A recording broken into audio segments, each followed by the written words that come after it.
Tudo bom, gente? Bem-vindo a esse vídeo. Aqui é o professor Manuel. Nesse vídeo eu quero trabalhar com vocês uma revisãozinha para a prova de recuperação do primeiro semestre, tá? Na frente de hoje, nós vamos trabalhar a frente 2, que corresponde àquela parte de eletrização, perfeito? Então vamos inicialmente relembrar os principais tópicos e depois fazer umas questõezinhas. Pode ser? Vem comigo. Galera, então vamos lá, ó. Primeiro conceito de hoje: corpos neutros e corpos eletrizados. A gente sabe que a nível molecular, a nível atômico, o núcleo vai ter cargas positivas e cargas negativas, né? Os nêutrons não entram aqui na conta porque eles são nêutrons. Mas o próton é positivo, o elétron é negativo, perfeito? Normalmente, os átomos vão ter a mesma quantidade de cargas positivas e negativas, ou seja, mesmo número de prótons, mesmo número de elétrons. Quando isso acontecer, a gente fala que esse corpo está neutro. Vamos anotar isso? Então, eu vou falar que a quantidade de cargas positivas é igual à quantidade de cargas negativas, perfeito? Se você, por exemplo, desbalanceia isso, pega um elétron dele e leva embora. Pô, agora a quantidade de cargas positivas é diferente da quantidade de cargas negativas. Não importa se você tem mais cargas positivas ou negativas. Se a quantidade não for a mesma, ele está eletrizado, perfeito? Então eu vou escrever assim, ó, a quantidade de cargas positivas vai ser diferente da quantidade de cargas negativas, perfeito? E se ele tem excesso de cargas positivas ou negativas, ele pode estar carregado positivamente ou negativamente. Vamos anotar isso? Então, ó, vamos puxar aqui a setinha e anotar assim. Se a quantidade de carga negativa for maior que a positiva, isso significa o quê? Que o nosso corpo está carregado negativamente. É um corpo negativo. Tá? Agora, se a quantidade de cargas negativas é menor do que a de cargas positivas, isso quer dizer que o corpo é o quê? O que ele tem em excesso? Positivo, né? Então vai ser um corpo eletricamente positivo. Minha tela está atrapalhando, gente. Deixa eu descer aqui um pouquinho a tela. De boa até aqui. E toma muito cuidado nessa definição de corpo positivo e negativo, porque pensa comigo, a gente só pode tirar elétrons, dar elétrons. A gente nunca vai poder retirar prótons do núcleo, tá? Então, vamos lá, aqui é importante. Atenção. Digamos que você tem um corpo negativo. É correto falar que ele é um corpo negativo porque ele perdeu elétrons? Não, senão ele seria positivo, né? Pensa aqui comigo, ó, você tem um corpo com 2 prótons e 2 nêutrons, certo? Digamos que a gente vai lá e tira esse daqui. Quantas cargas positivas ele tem agora? 2. Quantas cargas negativas ele tem? 1. Ele tem mais cargas positivas ou negativas? Isso, então ele é um corpo positivo. Ou seja, ele perdeu elétrons. De boa? Mas imagina agora que você deu para ele 2 elétrons. Então ele tinha aqueles 2 prótons e agora ele tem o elétron que ele já tinha e os 2 que ele ganhou. Ele tem mais cargas positivas ou negativas? Negativas, né? Então esse aqui é um corpo negativo. Perceba que ele é negativo porque ele perdeu prótons? Não, isso é impossível, tá? Ele é negativo porque ele ganhou elétrons. É sempre o elétron que ou sai do corpo ou vem para o corpo. Então aqui ele ganhou elétrons. Perfeito? Legal. Ou seja, eu posso falar que um corpo neutro não tem carga elétrica? Não. Está escrito bem aqui, ó. O corpo neutro ele tem cargas elétricas positivas e cargas elétricas negativas. A diferença é que ele tem essas duas quantidades de carga na mesma quantidade. Meio que uma anula a outra. Então a carga líquida é 0. Entendeu a diferença? Fica atento nisso, hein? Perfeito. Agora que você entendeu o que é um corpo positivo e o que é um corpo negativo, a gente tem que ver como que esse corpo vai se tornar positivo ou negativo. A gente chama isso de processos de eletrização, beleza? Tem 3 formas disso acontecer. Eu posso descer a tela, você já copiou, prestou atenção, né? Deixa eu descer aqui, ó. Vamos lá, então. Primeiro processo, atrito. Se você, por exemplo, pegar um cano de PVC, uma fronha, começar a atritar eles, o que vai acontecer durante essa troca? Elétrons vai sair de um desses 2 corpos e vai migrar para o outro corpo. À medida que isso vai acontecendo, concorda que um deles está perdendo elétrons e o outro está ganhando elétrons? Se um está perdendo, ele vai ter falta de elétrons. E o outro vai ter um ganho de elétrons. Então, no final das contas, quando terminar esse processo de eletrização, um deles vai estar positivo, o outro vai estar negativo. E perceba que a quantidade de carga que saiu de um deles é igual à quantidade de carga que entra no outro. Beleza? Beleza. Então, vamos para o segundo tipo, que é por contato. Antes da gente ir para o contato, ainda um comentário sobre a eletrização por atrito. Se os 2 corpos estiverem originalmente neutros, ao atritar, ambos ficam positivos e negativos, tá? Então você não precisa que um deles esteja previamente carregado, não. Os 2 estando neutros ficam carregados, beleza? Agora imagina que você tem 2 bolinhas. Essa aqui está com 5 coulombs de carga, essa aqui está com 4 coulombs de carga. Tá vendo que a carga entre elas é diferente?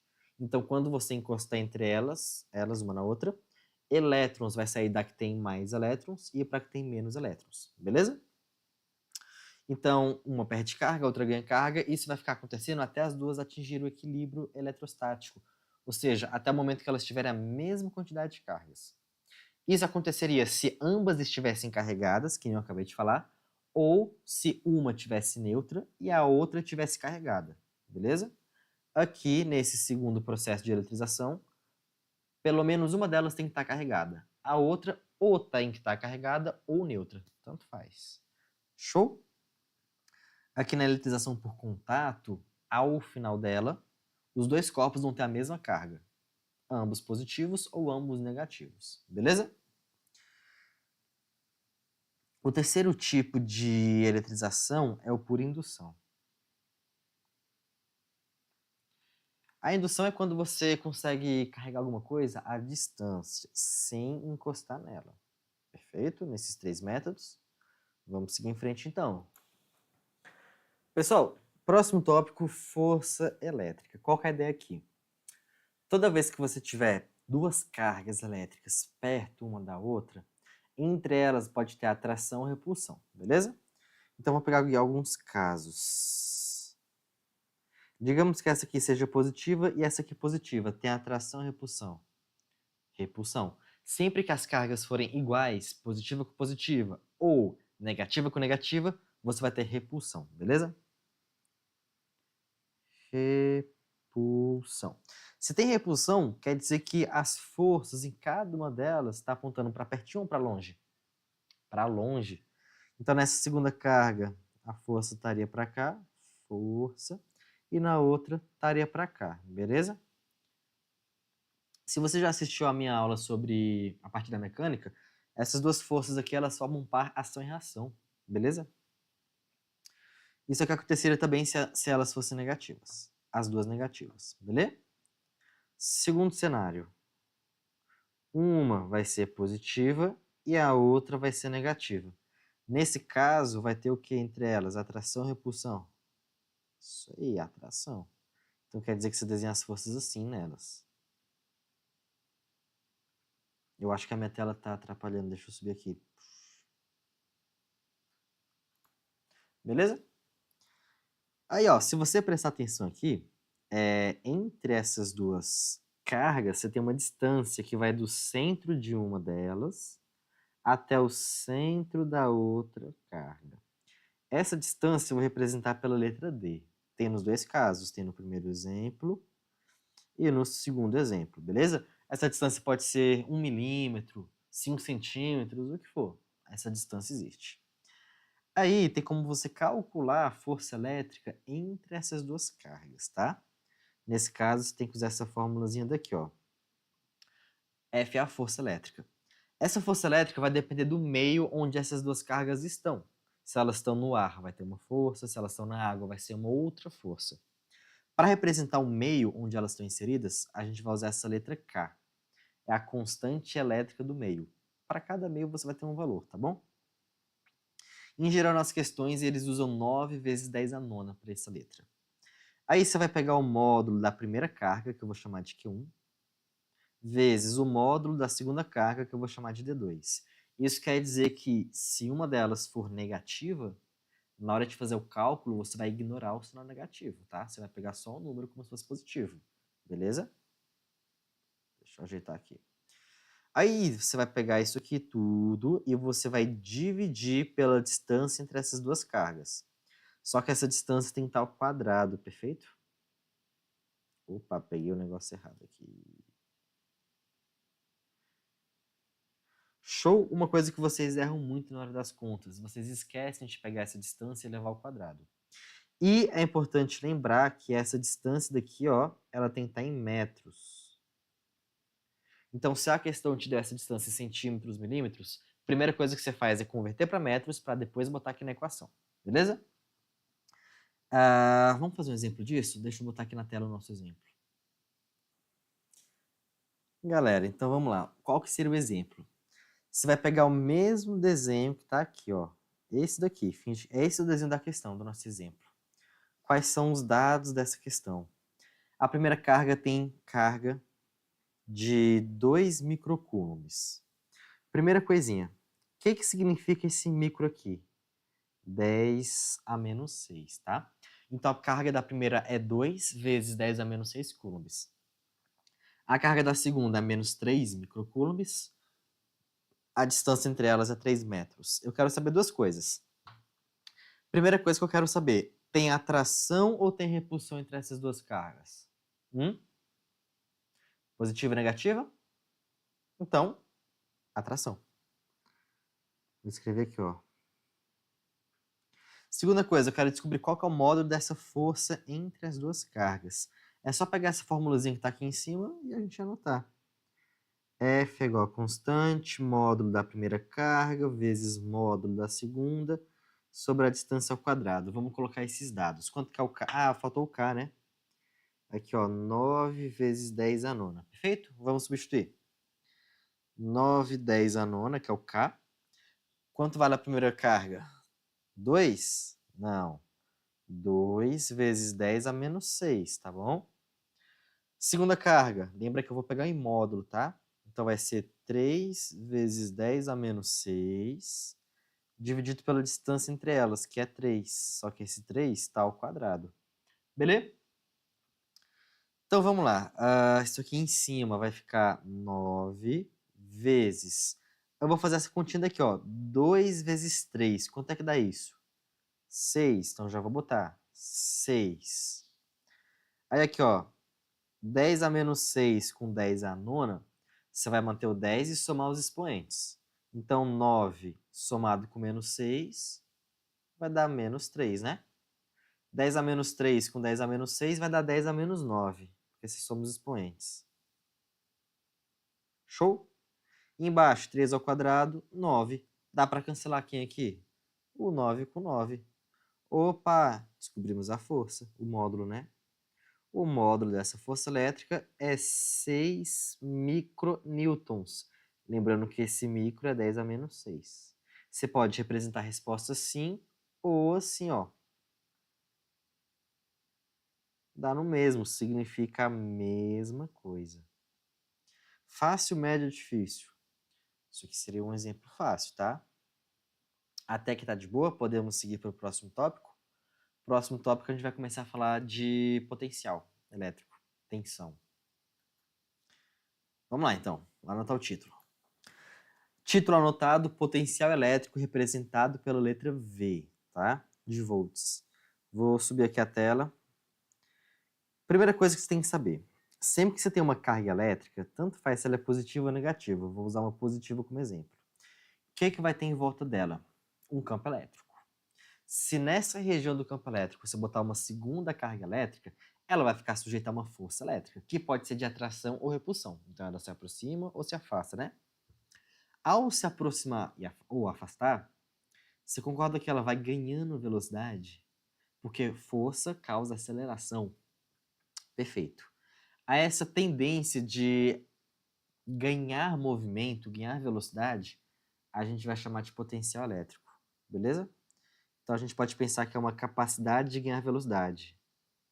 É um ganho em potencial de velocidade.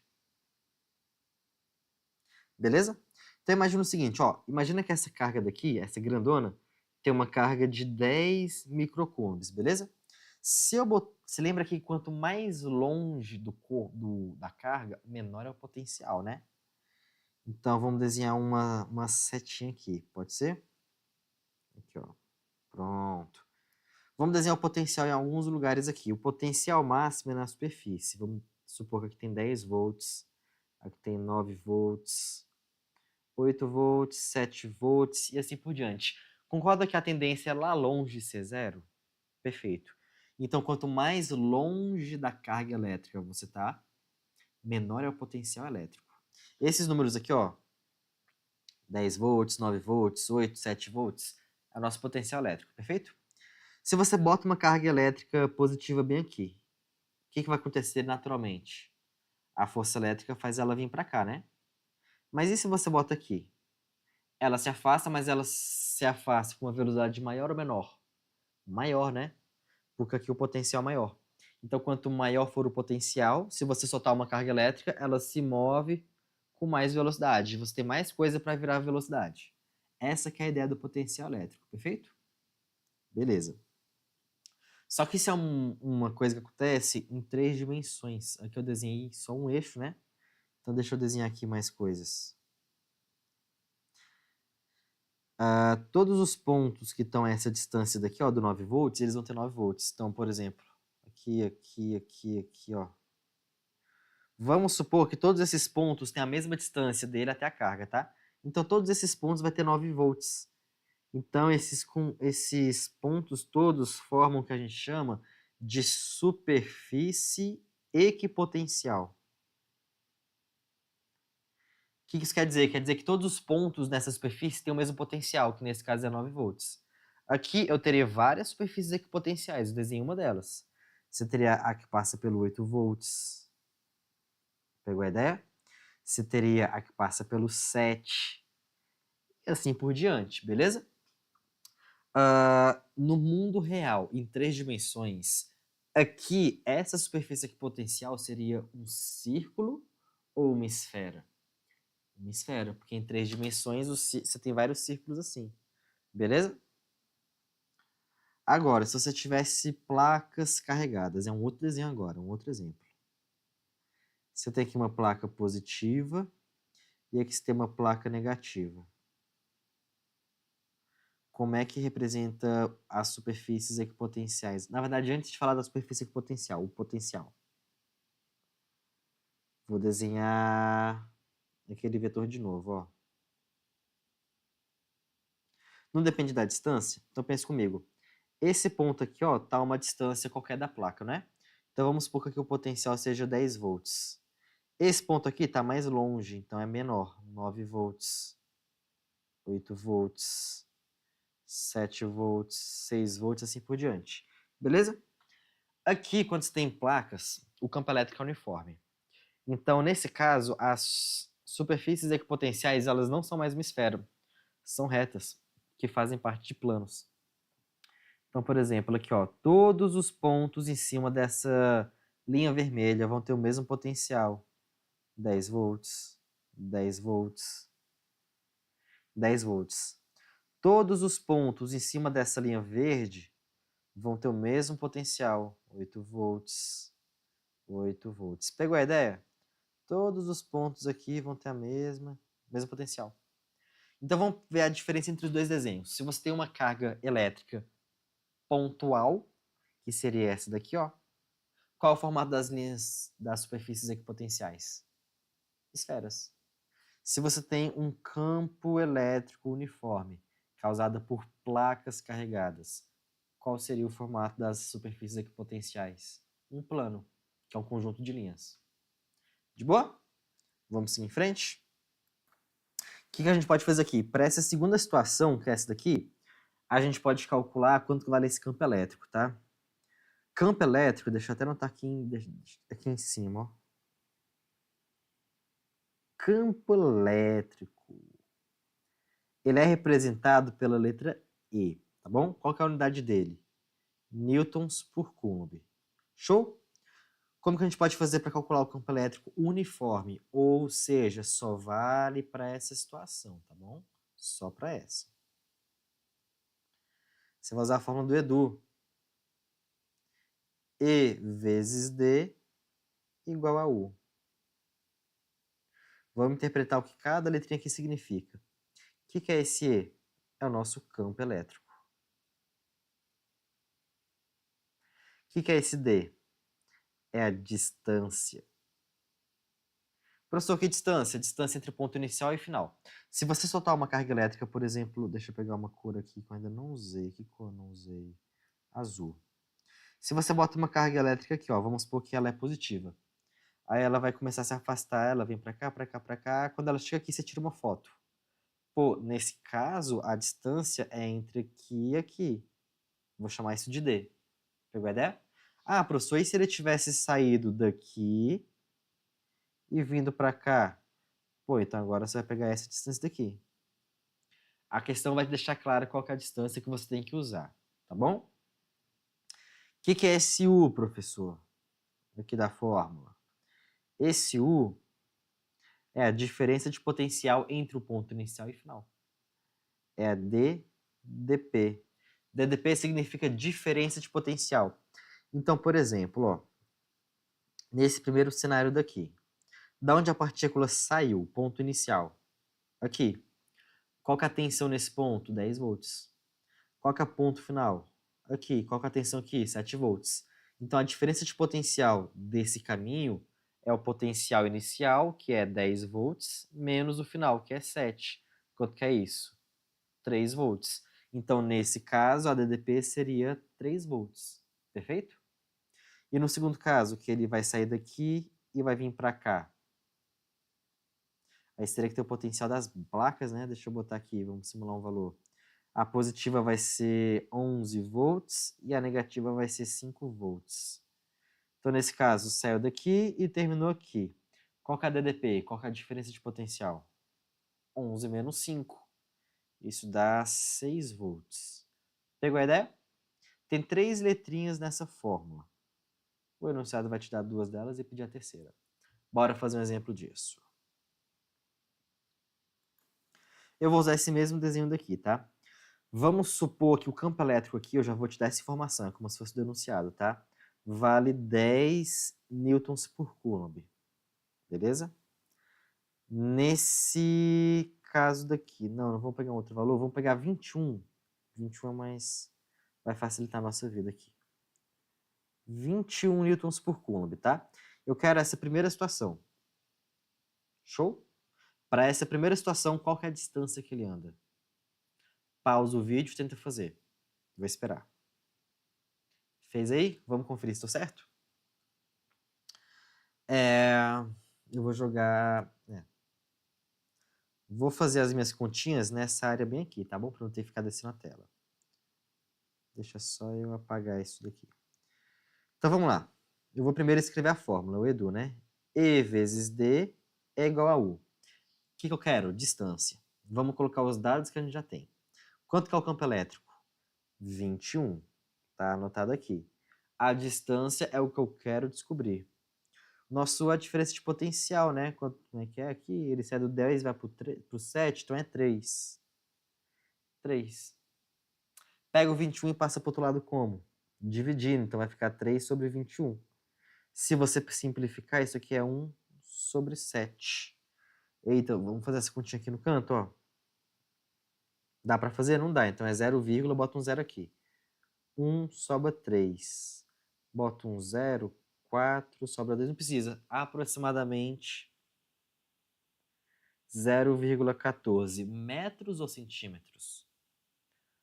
Metros, porque olha só, aqui no nosso campo elétrico está em newtons, né? E newtons é a unidade de força, é a distância que ela percorre em metros. Então, metros. Fez aí esse exemplo. De boa? Podemos seguir em frente? Vamos embora. Bora lá, galera. Agora falar do nosso último tópico, que é corrente elétrica e carga. Só que essa carga aqui é tipo a carga armazenada em bateria, tá? De celular, de fone de ouvido, qualquer aparelho, beleza? Então vamos lá. Você lembra aqui que é corrente elétrica? Movimento ordenado de cargas elétricas. Você vai ter aqui um pedaço do fio.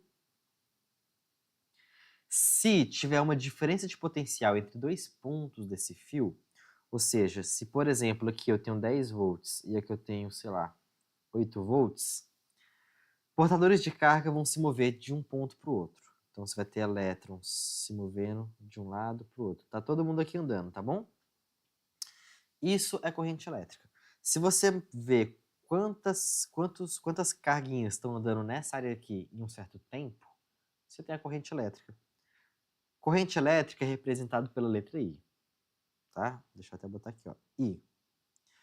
E a fórmula mais básica de se mensurar a corrente elétrica, deixa eu descer aqui, ó, é você pegar a quantidade de carga que passou pelo tempo. Beleza? E fica ligado, porque é o seguinte, cada um desses elétrons aqui vai ter uma cargazinha, né, de 1,6, acho que é 10 a menos 19 coulombs. Então, se passou 2 elétrons em um segundo, qual que é a carga? 2 vezes 1,6, 10 a menos 19. Se passou 18 elétrons, 18 vezes a carga de um deles. Então, essa partezinha bem aqui, ó, que é a carga, você consegue calcular ela assim, ó. É só pegar o número de elétrons que passou vezes a carga de um deles. Fica atento. Belezinha até aqui? Legal. A unidade de corrente elétrica é ampere, representado pela letra A. Ampere significa coulombs por segundo. É a quantidade de carga que está passando dividido por um tempo, tá bom?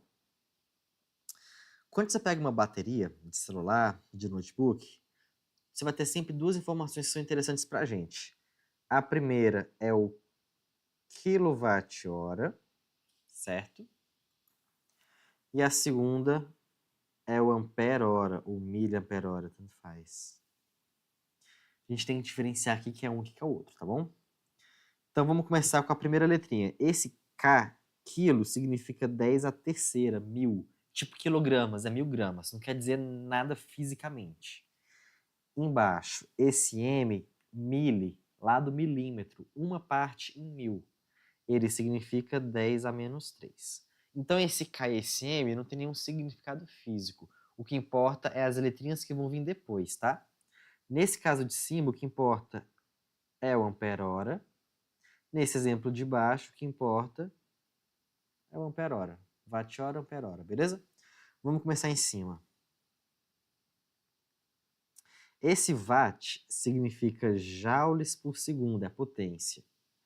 Hora é tempo. Se você converter essa hora para segundos, você vai ter 3.600 segundos, né? Corta segundo com segundo, sobrou o quê? Só joule. E joule é sinônimo de quê? Energia. Então, sempre que você vê quilowatt-hora, é a quantidade de energia que um carregador consegue fornecer para um aparelho, beleza? Agora embaixo. Vou ir para a linha de baixo. Ampere-hora. Ampere significa o quê? Coulombs por segundo. Hora é tempo. Se você converter, você vai ter 3.600 segundos. Corta aqui, o que você vai obter? Coulombs. O que é coulomb? É a carga. Beleza? Então vamos pensar numa aplicação. Imagina que você tem dois celulares. Você tem um celular 1, você tem um celular 2. Você está em dúvida se você vai comprar eles, tá bom? Vamos supor que lá no manual dele fala que a bateria do primeiro tem uma capacidade de 3.800 mAh, enquanto o outro tem 6.000 mAh. Pensando só nisso, qual que vale mais a pena se comprar? O celular 2. Por quê? Porque a bateria vai durar mais tempo antes de acabar. Quanto mais carga ela tem, lembrando que carga é 100 mAh, tá? Quanto mais carga tem, mais tempo dura sem precisar recarregar ele. De boa? É como se, sei lá, vou inventar números agora. Esse aqui durasse 6 horas de uso contínuo e esse aqui durasse 15 horas. Quanto mais carga, mais tempo dura. Pegou a ideia? Beleza. Então, pessoal, é isso. Espero que essa aula tenha te ajudado. A gente passou por todos os principais tópicos da prova de recuperação. Recomendo que você refaça os exemplos que eu fiz aqui e refaça também as provas que foram feitas, a A1, A2 e A3, beleza? Não desespera na hora da prova, a prova tá de boas, não tá difícil. Pega o conteúdo do vídeo, estuda e reproduz lá na prova. De boa? Boa prova e vamos junto.